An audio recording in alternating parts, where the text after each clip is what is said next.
Друзья, я в прошлый раз рассказывал о том, что такое демократия и что только демократия как бы обеспечивает, в общем, нормальную жизнь человека. А теперь я хочу рассказать, как возникла демократия в европейских странах и что нам надо делать в России, чтобы все-таки демократия появилась. В европейских странах демократия появилась через борьбу разных категорий граждан отдельных стран за то, чтобы они были свободны, за то, чтобы они занимались тем, что им нравится. И борьба шла в средневековые еще времена перед королями, которые иногда были узурпаторами власти, такими, что мало не покажется, и устанавливали в каком-то смысле то, что мы сейчас называем фашизмом, оно так и было на самом деле. Это долго было, это были десятилетия, если не столетия.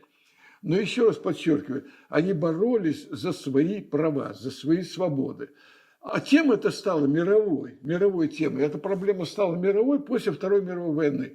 Я уже в прошлый раз говорил, что после Второй мировой войны собрались представители воюющих стран, победителей, и сказали простую очень вещь, что если права человека не будут соблюдаться в отдельных странах, то Третья война, вообще мировая война, фактически неминуема.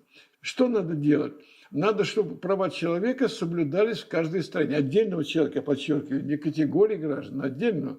И была создана Декларация прав человека. В 1947 году она была принята, и Декларация прав человека – основной документ ООН, объединение всех стран вообще-то на Земле. И она, конечно, не выполняется. Вот, конечно, где-то выполняется, где-то не выполняется, но можно сказать, что вообще количество стран, которые все больше и больше, более тщательно выполняют права человека, увеличивается. И Советский Союз подписал это. Но при этом он понимал, что подписывая, он, по-моему, заранее знал, что ничего мы выполнять не будем, но почему бы нам не оказаться в хорошей компании, как говорится. Ну вот, а теперь почему права человека – это демократия? Давайте порассуждаем. Как я в прошлый раз говорил, демократия – это когда люди коллективно решают ограничения свобод отдельного человека.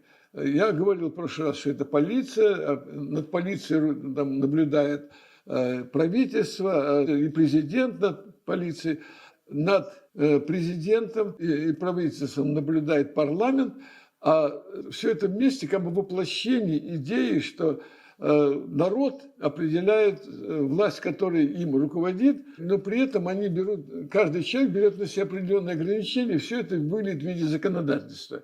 Законодательство принимается парламент выбирается народом. И на самом деле ни в одной стране, конечно, идеально это не выполняется, идет борьба. И демократия – это вообще такая… Черчилль говорил, демократия – это очень плохо, но ничего лучше человечество не придумало. Вот такая история. Но мне кажется, если подойти к этому как бы еще философски, то это должно быть обязательно для того, чтобы человечество развивалось. Только в борьбе, вообще говоря, что-то может развиваться, появляются новые какие-то схемы, новые идеи. Значит, и вообще человек такой беспокойный, что он всегда будет что-нибудь придумать. И поэтому демократия тоже развивается. Ну, да, вот сейчас я остановлюсь вот на чем. Почему все-таки права человека приводят к демократии? Декларация прав человека и потом довольно большое законодательство, разработанное вокруг этого, говорит, вот есть отдельный человек, он родился свободным, он родился имеющий полноценно все права человека. Слово «права», наверное, все понимают. Я имею право делать это, я имею право делать это, я имею право делать. Но, да, имеешь право улыбаться, ходить по улице, но ты не имеешь права, прежде всего, применять силу к другому человеку только потому, что он тебе не понравился. И вот здесь начинает работать законодательство, вся эта история с созданием демократического государства. Демократия и права человека – это фактически одни и те же понятия. Так уж получилось, что почему-то… может быть, получилось, знаете почему? Потому что демократия в средние века возникала в борьбе, права человека отвоевывались в борьбе. Одно право, второе, третье. Ну, например, там, допустим, купцы боролись с королями, там, с бандами какими-то, для того, чтобы иметь право свободной торговли, например, купцы. И они себе отвоевывали это право. До какого-то момента, когда, значит, их право было ограничено какими-то другими субъектами власти. Вот сейчас я перейду к конкретной проблеме. Вот у нас с вами, мы понимаем, что идет война, война агрессивная, не случайно применяется слово «фашизм». И вот я ставлю перед собой задачу, я надеюсь, участники сетевого движения, сахаровского движения, которое сейчас, как я вам объяснил, оно возникло уже, и я стремлюсь людей там больше пригласить, мы ставим вопрос о том, чтобы война прекратилась, это первая задача, но чтобы был уничтожен фашизм в России. Это вторая задача, потому что фашизм, он не только развязал войну, но он угнетает каждого гражданина России. Более того, это может привести к новой мировой войне. Остановится сейчас война, да? А потом Путин или какой-то человек, который его заменит, он нападет на Северный Казахстан. А почему? Потому что в Северном Казахстане русские больше, чем казахов, например, да? Ну и тогда в Прибалтике что творится, мы тоже знаем. Поэтому вот эта идея имперская, что надо вернуться к Советскому Союзу, она жива не только в голове Путина, но и в головах очень многих людей, которые его слушают, которые смотрят телевидение, и которые, даже вот я знаю правозащитника одного, который вдруг стал говорить о том, что в чем-то Путин прав, скажем так. И одновременно он защищает очень много прав заключенных, например, одновременно. Поэтому как у нас будет происходить в стране, к чему мы должны готовиться, как нам бороться с фашизмом. Так вот, я хочу привести начну с некого банального примера. В Германии был фашизм, да? И, к счастью, так сказать, страны, объединившись, его победили, скажем так. И немецкая нация боролась у себя изнутри с фашизмом, но каким образом боролась?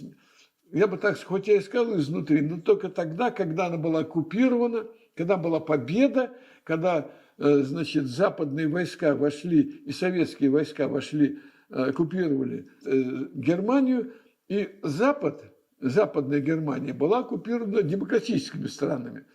И они там довольно быстро как бы разобрались и там какую-то ввели, значит, ограничения, кому можно выбираться, кому нельзя, то, что называется иллюстрацией. Кого-то посадили, кого-то судили.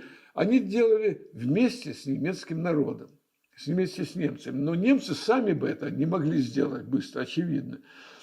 У них все эти фобии были, большинство немцев поддерживали Гитлера. Возникает вопрос, а нам что делать? Нас точно не оккупирует Украина, нас точно не оккупирует НАТО, поэтому перед нами после того, как война прекратится, труднейшая задача, труднейшая работа по искоренению фашизма в нашей стране. Труднейшая. Я даже не знаю, вот как, не могу вам точно сказать, значит, как это будет, потому что сценарий может быть два, чаще всего не обсуждается.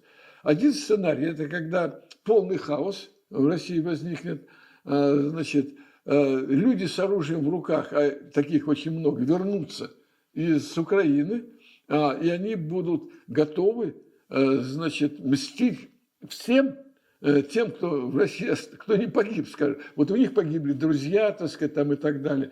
И я должен сказать, мы знаем, в каких условиях они там живут. В общем, отомстить всем. И найдутся люди, которые их организуют, и это будет еще более жесткий фашизм, чем был при Путине. С большой вероятностью. Люди с оружием захватывают власть, не дай бог, как говорится. И, конечно, это вот роль гражданского общества, она здесь будет непроста, и я сейчас не буду говорить, потому что я начну с более простого примера, а потом, может, вернемся к этой теме. А более простой пример, который тоже возможен, который сейчас обсуждается, что Путин будет снят со своей должности, со своей работы, каким-то окружением. И придет новый человек, который вообще из команды Путина точно будет. Но он будет договороспособным, он будет готов прекратить войну. Это главное. Ищется такой человек для того, чтобы, возможно, были переговоры. С победителями, я должен сказать, что уже ясно, что Украина, Запад побеждает. И как дальше будет это? Начнутся какие-то переговоры, самые жесткие, но при этом, как говорится, оккупантов нет на территории России. То есть оккупация есть только экономическая, вот, реально. И поэтому санкции играют огромную роль для того, чтобы образумить, как говорится, бедный российский народ. И власть, там все остальное. А власть сохранится, имейте в виду. Если будет кто-то заместитель Путина, ну, Путин кого-то назначен, все это будет. В мэрии Москвы будет руководить человек такой же, как Собянин, ну и все остальное. И полиция будет такая же, и вообще все будет такое же, понимаете? Вот я знаю, мои друзья собираются и пишут закон, который будет, ну, каким образом наказывать всех. Но рано это все обсуждать.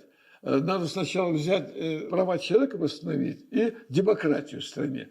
И я думаю, что это будет происходить так, что Запад скажет, мы санкции не снимаем с вас, может быть, даже более ужесточим уже при новом руководстве, если вы не сделаете несколько простых шагов. Первый шаг, который мы должны требовать, общество должно требовать, и Запад вместе с нами, мы союзники, имейте в виду, это, конечно, освобождение политзаключенных. Это первое требование. Не освобождает, простите, санкции не снимаются. И имейте в виду, уже эта ситуация будет наитруднейшая. Уже если должно быть большинство людей в России, которые не будут вместе с новым руководителем требовать снимать эти санкции и начинать новую войну. Понимаете, да? Второе, что должен Запад потребовать, это то, чтобы были возможности провести в России свободные выборы. Это тоже фантастически трудная задача. Мы прекрасно знаем, какие выборы Путин проводил в последнее время. Значит, должны быть проведены свободные выборы. Что такое свободные выборы? Это, во-первых, свобода выражения мнений, это свобода манифестаций и, значит, выражение своего мнения публично и в интернете, и везде. То есть за это уже не сажают, скажем так. И вот если это будет, то тогда будут проведены выборы. И я сейчас опять не буду говорить, у меня есть предложение, как провести эти выборы, потому что тоже задача непростая. Партии нет, есть только одна «Единая Россия». Как им разрешить «Единой России» участвовать в выборах? Вообще, вот, рядовым членам «Единой России», конечно, разрешить. Оккупанты могли ограничить в активном избирательном праве тех, ну, каких-то активных сторонников Гитлера. У нас такой возможности нет. Но таких, одним словом, проблем много. Но если выборы мы добьемся, вот с этого момента начнет возникать новая Россия, потому что большинство россиян все-таки против войны, я это знаю точно. А нам с вами, вот создавая такое движение демократическое, надо сделать так, чтобы у нас тоже было большинство. То есть мы должны быть больше, чем разрозненные, я должен сказать, силы, которые поддерживали Путина, и они тоже будут допущены до выборов. Вот на этом я сейчас хочу закончить, и хочу вот что еще сказать. Мы сделали вот в рамках моего канала 2 встречи со мной, и где я просто говорил некие общие задачи, как бы рассказывал о том, что у нас будет. Но следующие съемки я хочу проводить в виде стрима. Я очень прошу, чтобы вы мне задавали вопросы, потому что задачи, которые стоят перед гражданским обществом, колоссальные, и разговаривая с вами, я буду не только отвечать на ваши вопросы, когда я уже готов, когда я знаю ответ. Вы мне будете подсказывать, о чем надо думать вместе с вами и готовиться к восстановлению демократии в России. Я уверен, что она будет восстановлена вместе с вами. Пишите на электронную почту, которая будет написана под моим сюжетом.